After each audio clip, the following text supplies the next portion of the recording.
Hi ಎಲ್ರಿಗೂ ನಮಸ್ಕಾರ. ಹೇಗಿದ್ದೀರಾ? ಎಲ್ಲರೂ ಚೆನ್ನಾಗಿದ್ದೀರಾ ಅನ್ಕೊಂಡಿದ್ದೀನಿ. ಸೊ ಇವತ್ತಿನ ಬ್ಲಾಗ್ ಸ್ಟಾರ್ಟ್ ಮಾಡೋಕ್ಕೆ ಮುಂಚೆ ಎಲ್ರಿಗೂ ಕೂಡ ದೀಪಾವಳಿ ಹಬ್ಬದ ಹಾರ್ದಿಕ ಶುಭಾಶಯಗಳು. ಸೊ ಎಲ್ಲರೂ ಕೂಡ ತುಂಬ ಖುಷಿಯಾಗಿರಿ, ದೀಪಾವಳಿನ ತುಂಬಾ ಚೆನ್ನಾಗಿ ಅದ್ದೂರಿಯಾಗಿ ಸೆಲೆಬ್ರೇಟ್ ಮಾಡಿ ಅಂತ ಹೇಳ್ತಾ ಇವತ್ತಿನ ಬ್ಲಾಗ್ನ ಸ್ಟಾರ್ಟ್ ಮಾಡ್ತಾ ಇದ್ದೀನಿ. ಸೊ ಹಾಗೆ ನಾನು ಮಾರ್ನಿಂಗೇ ಫುಲ್ ಫ್ರೆಶ್ ಅಪ್ ಆಗಿ ರೆಡಿ ಆಗಿದ್ದೀನಿ. ಇವಾಗ ಪೂಜೆ ಮಾಡಬೇಕು. ಅದಕ್ಕೆ ಮುಂಚೆ ಇನ್ನೂ ಯಾರಾದರೂ ನನ್ನ ಚಾನಲ್ಗೆ ಸಬ್ಸ್ಕ್ರೈಬ್ ಆಗ್ದಿರಾ ನೋಡ್ತಾ ಇದ್ದರೆ ಸಬ್ಸ್ಕ್ರೈಬ್ ಆಗಿ, ಹಾಗೆ ಪಕ್ಕದಲ್ಲಿರುವಂಥ ಬೆಲ್ಲೈಕನ್ನ ಕ್ಲಿಕ್ ಮಾಡಿ ನಾನು ಅಪ್ಲೋಡ್ ಮಾಡುವಂಥ ವಿಡಿಯೋ ನಿಮಗೆ ನೋಟಿಫಿಕೇಶನ್ ಮೂಲಕ ತಿಳಿಸ್ಕೊಡುತ್ತೆ. ಮತ್ತು ಮನೆಯಲ್ಲೆಲ್ಲ ಪೂಜೆ ಮಾಡಿಬಿಟ್ಟು ಇವತ್ತು ಸ್ಪೆಷಲ್ ಆಗಿ ಫಸ್ಟ್ ಟೈಮ್ ನಾನು ಟ್ರೈ ಮಾಡ್ತಾ ಇರೋದು ದಮ್ ಬಿರಿಯಾನಿನ ಮಾಡೋಣ, ವೆಜಿಟೇಬಲ್ ದಮ್ ಬಿರಿಯಾನಿನ ಅಂತ ಅಂದ್ಕೊಂಡಿದ್ದೀನಿ. ದೀಪಾವಳಿಲಿ ಅಂಗಡಿನ ಹೇಗೆ ಪೂಜೆ ಮಾಡಿದ್ವಿ ಅಮಾವಾಸ್ಯೆಲಿ ಅಂತ ಹೇಳಿ ಸೊ ಕಂಪ್ಲೀಟ್ ಬ್ಲಾಗ್ನ ಮಾಡಿದ್ದೀನಿ. ಸೊ ಅದನ್ನು ಕೂಡ ನೋಡಿ, ಓಕೆನಾ?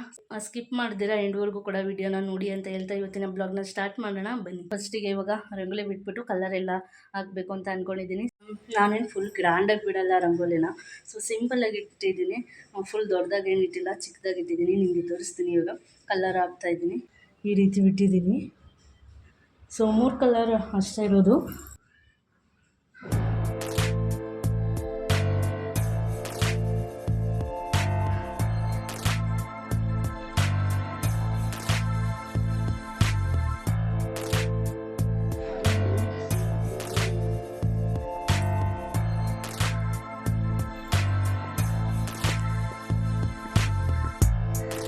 ಆಯುಧ ಪೂಜೆಯಲ್ಲಿ ನಾನು ಊರಲ್ಲಿ ಇದ್ದಿದ್ದರಿಂದ ನಾನು ಟಿ ವಿಗೆ ಮತ್ತು ಫ್ರಿಜ್ಗಾಗಲಿ ವಾಷಿಂಗ್ ಮಿಷಿನ್ಗಾಗಲಿ ಪೂಜೆ ಮಾಡಿರಲಿಲ್ಲ. ಸೊ ಹಾಗಾಗಿ ಇವತ್ತು ಮಾಡೋಣ ಅಂತ ಹೇಳಿ ಅಂದ್ಕೊಂಡಿದ್ದೀನಿ.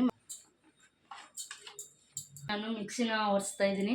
But already ಕ್ಲೀನಾಗಿದೆ. ಬಟ್ ಪೂಜೆ ಮಾಡೋ ಟೈಮಲ್ಲಿ ಡಸ್ಟ್ ಏನಾದರೂ ಇದ್ದರೆ ಅಂದ್ಬಿಟ್ಟು ಡಸ್ಟಾಗೆ ಒರೆಸ್ತಾ ಇದ್ದೀನಿ ಅಷ್ಟೇ. ಸೊ ಕ್ಲೀನಾಗೇ ಇದೆ, ತುಂಬಾ ಚೆನ್ನಾಗಿದೆ. ಇದು 6 ಇಯರ್ಸ್ ಆಗಿದೆ ನಾವು ಮ್ಯಾರೇಜ್ ಆದಾಗ ತೊಗೊಂಡು ಬಂದಿದ್ದು. ಸೊ ಬೆಂಗಳೂರಿಗೆ ತುಂಬಾ ಚೆನ್ನಾಗಿದೆ ಅಂತಲೇ ಹೇಳ್ಬೋದು. ನನಗಂತೂ ಒಂದ್ಸಲಿನೂ ಕೂಡ ರಿಪೇರಿ ಬಂದಿಲ್ಲ, ಏನೂ ಇಲ್ಲ. ಎಷ್ಟೇ ಲೋಡ್ ಮಾಡಿದ್ರೂ ಕೂಡ ತುಂಬ ಚೆನ್ನಾಗಿ ಮಿಷಿನ್ ಇದೆ. 5000 ಇದು ಅಮೌಂಟು. ಸೊ ತುಂಬ ಚೆನ್ನಾಗಿದೆ ಅಂತಲೇ ಹೇಳ್ಬೋದು ಬ್ರ್ಯಾಂಡು.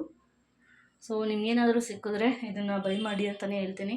ಸೊ ತುಂಬ ಚೆನ್ನಾಗಿದೆ. ಏನಾದ್ರೂ ಜಸ್ಟ್ ನೆಕ್ಸ್ಟು ಚೆನ್ನಾಗಿ ಓಡಲಿ. ಬಟ್ ಏನಾದರೂ ರಿಪೇರಿ ಆದರೆ, ಏನಾದ್ರೂ ಕೆಟ್ಟೋದ್ರೆ, ಆ ಥರ ಏನಾದರೂ ಪ್ರಾಬ್ಲಮ್ಸ್ ಆದರೆ ಇದೇ ಕಂಪ್ನಿ ತೊಗೋಬೇಕು ಅಂತ ಹೇಳಿ ನಾನು ಅಂದ್ಕೊಂಡಿದ್ದೀನಿ. ಇದನ್ನೇನು ನಾನು ಪೂಜೆ ಮಾಡೋಕ್ಕೆ ಹೋಗಲ್ಲ. ಸೊ ಇದು ನಾನು ಆಲ್ರೆಡಿ ಇದು ರಿವ್ಯೂಸು ಹೇಗಿದೆ, ಇದನ್ನು ತೊಗೋಬೋದಾ ಅಂತ ಹೇಳಿ ಕಂಪ್ಲೀಟ್ ವಿಡಿಯೋನ ಮಾಡ್ಕೊಂಡಿದ್ದೀನಿ. ಅದು ಎಡಿಟಿಂಗ್ ಮಾಡ್ತಾಯಿದ್ದೀನಿ. ಸೊ ಹಾಕಬೇಕು. ಸೊ ತುಂಬ ಚೆನ್ನಾಗಿದೆ ಇದು ಪ್ರಾಡಕ್ಟ್. ಇದ್ರ ಬಗ್ಗೆ ಕಂಪ್ಲೀಟಾಗಿ ನೆಕ್ಸ್ಟ್ ವಿಡಿಯೋಗಳಲ್ಲಿ ಬರುತ್ತೆ. ಸೊ ಇವಾಗ ಎಲ್ಲ ವಾಷಿಂಗ್ ಎಲ್ಲ ಮಾಡಾಯಿತು, ಕ್ಲೀನಿಂಗ್ ಎಲ್ಲ ಮಾಡಾಯಿತು. ಇವಾಗ ಪೂಜೆ ಮಾಡೋಕ್ಕೆ ನವಧಾನ್ಯ ಇರುತ್ತಲ್ಲ, ಸೊ ಅದನ್ನು ಕಟ್ಕೊತೀನಿ. ಸೊ ಅದಾದಮೇಲೆ ನಿಂಬೆಹಣ್ಣು ಮತ್ತು ಅದನ್ನೆಲ್ಲ ಇಟ್ಬಿಟ್ಟು ಕುಂಕುಮ ಎಲ್ಲ ಇಟ್ಬಿಟ್ಟು ಪೂಜೆ ಮಾಡೋದು. ಸೊ ಇವಾಗ ಮಾಡಬೇಕು. ಗಣಪತಿಗೆ ಕೂರಿಸಿದಾಗ ನವಧಾನ್ಯನ ತೊಗೊಂಡು ಬಂದಿದ್ವಿ. ಸೊ ಅದನ್ನು ಉಳಿದಿದ್ದು 3 ಇತ್ತು, ಭತ್ತ ಮತ್ತು ಗೋಧಿ ಹಾಗೆ ಹುಳ್ಳಿಕಾಳು 3 ಇದ್ವು. ಸೊ ಅದ್ರ ಜೊತೆಗೆ ಒಂದು ಬೇಳೆ ಮತ್ತು ಉದ್ದಿನ ಬೇಳೆ ಎರಡನ್ನೂ ಮಿಕ್ಸ್ ಮಾಡಿ 5 ಥರದ್ದು ಕಾಳುಗಳನ್ನ ಹಾಕ್ಬಿಟ್ಟು ಈ ಥರ ಬಟ್ಟೆನ ತೊಗೊಂಡಿದ್ದೀನಿ. ವೈಟ್ ಬಟ್ಟೆಗೆ ಅರಿಶಿನ ಹಾಕ್ಕೊಂಡಿದ್ದೀನಿ. ಸೊ ಈ ಥರ ನೂಲು ತೊಗೊಂಡು ಸೊ ಇದನ್ನು ಸ್ವಲ್ಪ ಸ್ವಲ್ಪ ಹಾಕ್ಬಿಟ್ಟು ಕಟ್ಟೋದು. ಸೊ ಇವಾಗ ಕಟ್ಟಾದ್ಮೇಲೆ ನಿಮಗೆ ತೋರಿಸ್ತೀನಿ, ಓಕೆನಾ? ಈ ಥರ ಸ್ವಲ್ಪ ಹಾಕ್ಕೊಂಡು ಇದಕ್ಕೆ ರೌಂಡಾಗಿ ಕಟ್ಕೊಳ್ಳೋದು. ನೋಡಿ ಎಲ್ಲನೂ ಕೂಡ ಈ ಥರ ಕಟ್ಕೊಂಡಿದ್ದೀನಿ. ಎಲ್ಲ ಮಿಕ್ಸಿಗೆ ಮತ್ತು ಫ್ರಿಜ್ಗೆ, ವಾಷಿಂಗ್ ಮಿಷಿನ್ಗೆ ಮತ್ತು ಗ್ಯಾಸ್ಗೆ, ಟಿ ವಿಗೆ ಎಲ್ಲರಿಗೂ ಕೂಡ ಪೂಜೆ ಮಾಡಿಬಿಟ್ಟು ಕಟ್ಟೋದು. ಈ ಥರ ಕಟ್ಟಿದ್ದೀನಿ.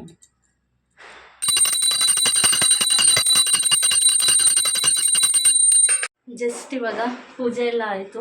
ನೋಡಿ 5 ಧಾನ್ಯನ ಇಲ್ಲಿ ಕಟ್ಟಿದ್ದೀನಿ. ಸೊ ನೋಡಿ ಈ ಥರ ಪೂಜೆ ಮಾಡಿದ್ದೀನಿ. ಸೊ ಹಾಗೆ ಮಿಕ್ಸಿಗೂ ಕೂಡ ಈ ಥರ ಪೂಜೆ ಮಾಡಿದ್ದೀನಿ. ನೆಕ್ಸ್ಟು ಇಲ್ಲೂ ಕೂಡ ಪೂಜೆ ಮಾಡಿದ್ದೀನಿ. ಹಾಗೆ ಟಿವಿಗೂ ಕೂಡ, ಡ್ರೆಸ್ಸಿಂಗ್ ಟೇಬಲ್ಗೆ ಈ ಥರ ರೆಡಿ ಮಾಡಿದ್ದೀನಿ. ಸೊ ನೋಡಿ ನಾನು ಈ ರೀತಿ ಕಾಣಿಸ್ತಾ ಇದ್ದೀನಿ. ಓಕೆ, ಸೊ ಇದಾದಮೇಲೆ ನೋಡಿ ವಾಷಿಂಗ್ ಮಿಷಿನ್ಗೆ ಈ ರೀತಿ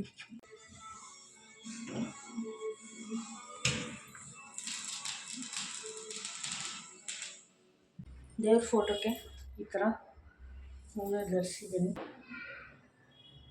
ಈ ರೀತಿ ಪೂಜೆ ಮಾಡಿದ್ದೀನಿ. ಪೂಜೆ ಎಲ್ಲ ಆಯಿತು. ಸೊ ಪೂಜೆ ಎಲ್ಲ ಆಗಿ ಒಂದು 5 ನಿಮಿಷ ಕೂತ್ಕೊಂಡು ಇವಾಗ ನೆಕ್ಸ್ಟು ವೆಜ್ ಬಿರಿಯಾನಿ ಮಾಡಬೇಕು ತಿಂಡಿಗೆ ಅಂತ ಹೇಳಿ ಇವಾಗ ಸೊ ಗಂಧದ ಕಡೆಗೆ ಫುಲ್ ಕೆಂಪು ಬರ್ತಾಯಿದೆ. ವೆಜಿಟೇಬಲ್ ದಮ್ ಬಿರಿಯಾನಿ ಮಾಡಬೇಕು. ಸೊ ನಮ್ಮ ಏರಿಯಾದಲ್ಲಿ ಆಲ್ರೆಡಿ ಸ್ಟಾರ್ಟ್ ಆಗ್ತಾಯಿದೆ ಪಟಾಕಿ ಹೊಡಿಯೋಕ್ಕೆ. ಸೊ ಇನ್ಮೇಲೆ ಫುಲ್ಲು ನನ್ನ ಬ್ಲಾಗಲ್ಲಿ ಆಲ್ಮೋಸ್ಟ್ ಪಟಾಕಿ ಸೌಂಡೇ ಇರುತ್ತೆ. ತರಕಾರಿ ಕೂಡ ಹಚ್ಚಿಟ್ಕೊಂಡಿದ್ದೀನಿ, ಹಾಗೆ ತುಪ್ಪ ಎಣ್ಣೆನ ಸ್ವಲ್ಪ ತೊಗೊಂಡಿದ್ದೀನಿ. ಹಾಗೆ ಇಂಡಿಯಾ ಗೇಟ್ ಬಾಸುಮತಿ ರೈಸ್ನ ನಾನು ಯೂಸ್ ಮಾಡ್ತಾ ಇದ್ದೀನಿ. ಸೊ ರೈಸ್ಗೆ ಅಂತ ಹೇಳಿ ಇಟ್ಟಿದ್ದೀನಿ. ಚಕ್ಕೆ, ಲವಂಗ ಮತ್ತು ಪಲಾವ್ ಎಲೆ, ಸೋಂಪು ಸ್ವಲ್ಪ ಮತ್ತು ಏಲಕ್ಕಿ ಎಲ್ಲನೂ ಹಾಕ್ಬಿಟ್ಟು ಸ್ವಲ್ಪ ಸಾಲ್ಟ್ ಹಾಕ್ಬಿಟ್ಟು ಇವಾಗ ಬಿಸಿಯಾಗಿ ರೈಸ್ಗೆ ಅಂತ ಹೇಳಿ ನೀರನ್ನ ಇಟ್ಟಿದ್ದೀನಿ. ಇಲ್ಲಿ ತುಪ್ಪನ ಹಾಕ್ಕೊಂಡು ಸ್ವಲ್ಪ ಈರುಳ್ಳಿನ ಫ್ರೈ ಮಾಡ್ಕೊತಾ ಇದ್ದೀನಿ. ಸೊ ದಮ್ ಬಿರಿಯಾನಿಗೆ ಫುಲ್ ಬಾಯ್ಲ್ ಆಗ್ತಾ ಇದೆ, ಆಲ್ಮೋಸ್ಟ್ 70% ಬೆಂದಿದೆ. ಸೊ ಹಾಗಾಗಿ ಇದನ್ನು ಸೋಡ್ಕೊತಾ ಇದ್ದೀನಿ.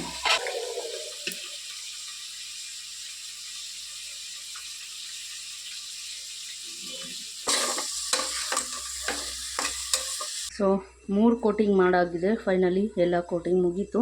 20 ಮಿನಿಟ್ಸು ದಮ್ನ ಕಟ್ಟಿದ್ರೆ ರೆಡಿ ಆಗುತ್ತೆ ವೆಜಿಟೇಬಲ್ ದಮ್ ಬಿರಿಯಾನಿ. ಸೊ ನೋಡಿ ಎಷ್ಟು ಚೆನ್ನಾಗಿ ಕಾಣಿಸ್ತಿದೆ ಅಂತೇಳಿ ನಮ್ಮ ಮನೇಲಿ ಎಲ್ಲರೂ ಕೂಡ ಇಷ್ಟಪಟ್ಟರು, ಹಾಗೆ ನನಗೂ ಕೂಡ ಇಷ್ಟ ಆಯಿತು. ಹೋಟೆಲ್ ಸ್ಟೈಲ್ ಥರನೇ ಬಂದಿತ್ತು. ಸೊ ಎಲ್ಲರೂ ಕೂಡ ಚೆನ್ನಾಗಿ ಊಟ ಮಾಡಿದ್ವಿ ದೀಪಾವಳಿ ಸ್ಪೆಷಲ್ ದಮ್ ಬಿರಿಯಾನಿನ. ಸೊ ಹಾಗೆ ನೋಡಿ ಎಷ್ಟು ಚೆನ್ನಾಗಿ ಬಂದಿದೆ ಉದುರಾಗಿ ಅಂತೇಳಿ.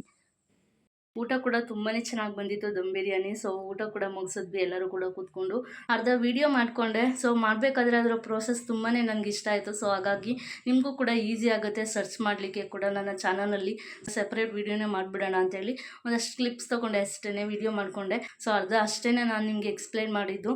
ಸೊ ಪೂರ್ತಿನ ಬ್ಲಾಗ್ ಮಾಡೋಣ ಸೆಪ್ರೇಟಾಗಿ ಅಂತ ಹೇಳಿ ಸೊ ಅರ್ಧಕ್ಕೆ ನಿಲ್ಲಿಸಿದೆ. ನಮ್ಮ ಪಾಪು ಮತ್ತು ನನ್ನ ತಮ್ಮ ಇಬ್ಬರು ಕೂಡ ಊರಿಗೆ ಹೋಗ್ತಾ ಇದ್ದಾರೆ. ಸೊ ಹಾಗಾಗಿ ಕಳಿಸ್ಕೊಡೋಣ ಅಂತೇಳಿ ಹೋಗ್ತಾ ಇದ್ದೀವಿ.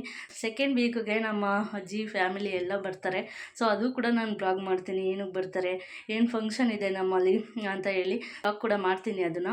ಸೊ ಹಾಗೆ ಇವತ್ತು ಹೋಗ್ತಾ ಇದ್ದಾರೆ. ಜಸ್ಟ್ ಹಾಗೆ ಆಟ ಆಡ್ಕೊಂಡು ಅವ್ನು ಚೆನ್ನಾಗಿರ್ತಾನೆ. ಸೊ ಹಾಗಾಗಿ 1-2 ಡೇಸ್ ಇದ್ಬಿಟ್ಟು ಬರಲಿ ಅಂತ ಹೇಳಿ ಇವನು ಕೂಡ ಅಲ್ಲಿ ದೇವಸ್ಥಾನದಲ್ಲಿ ಪೂಜೆ ಮಾಡಿಸ್ಬೇಕಿತ್ತು ನಮ್ಮ ಮನೆ ದೇವ್ರಿಗೆ. ಸೊ ಹಾಗಾಗಿ ಹೋಗ್ತಾ ಇದ್ದಾನೆ ನನ್ನ ತಮ್ಮ. ಸೊ ಇಬ್ಬರೂ ಕೂಡ ಇವಾಗ ಕಳಿಸ್ಬಿಟ್ಟು ಬರಬೇಕು. ನಾನು ನೋಡೋದೇ ಬರ್ತಾ ಇಲ್ಲ.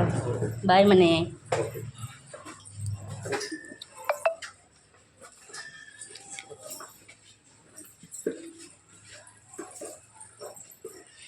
ಕ್ಲಾಕಿಗೆ ಸ್ಟಾರ್ಟ್ ಮಾಡಿದ್ದೀನಿ.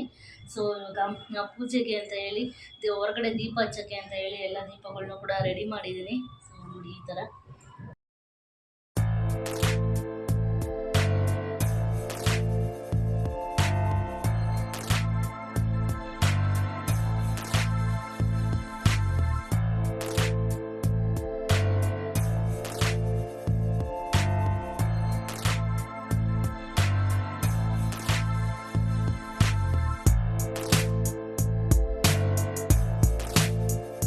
ಸೊ ದೀಪ ಎಲ್ಲ ಹಚ್ಚಾಯ್ತಲ್ವಾ. ಸೊ ಈಗ ಪಟಾಕಿ ಹೊಡಿಯೋಕ್ಕೆ ಸ್ಟಾರ್ಟ್ ಮಾಡ್ತಾ ಇದ್ದೀವಿ. ಸೊ ಬಾಕ್ಸಲ್ಲಿ ಏನೇನಿದೆ ಅಂತ ನಿಮಗೆ ತೋರಿಸ್ತೀನಿ ಬನ್ನಿ. ಇವಾಗ ಸಣ್ಣ ಪಟಾಕಿ ಥರ ಒಂದೇ ಒಂದು ಇರ್ಬೋದು ಅಂತ ನಾನು ಅಂದ್ಕೊಂಡೆ, ಬಟ್ ಫುಲ್ ಎಲ್ಲ ಮಿಕ್ಸಲ್ಲಿ ಕೊಟ್ಟಿದ್ದಾರೆ. ನಮ್ಮ ಪಾಪು ಇದು ಹೊಡಿತಾನೆ ಚೆನ್ನಾಗಿ. ಇದೆಲ್ಲ ಯಾವುದಿದು ಇಷ್ಟಿದೆ.